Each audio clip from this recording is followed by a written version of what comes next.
ang Panginoon. Ako po si Carlos L. Hernandez Jr. Welcome po sa Ang Katotohanan.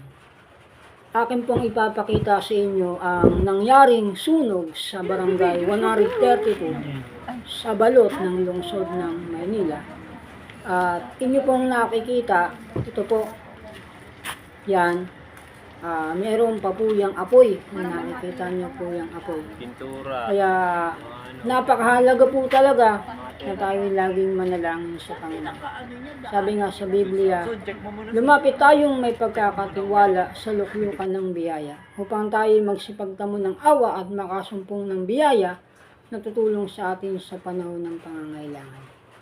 Kaya nawa ang kaganapang ito ay patunay lamang na dapat tayong palaging manalangin at huwag tayong mangluklukan. Ang page na yan, na Ang Katotohanan ay naglalayon na patuloy tayong paalalahanan at gabayan. At ang YouTube channel din na Ang Katotohanan ay gayon din, maging ang ating pong TikTok. Ito po ay sama-sama na naglalayong sa ikabubuti ng bawat isa, maging ng aking sarili.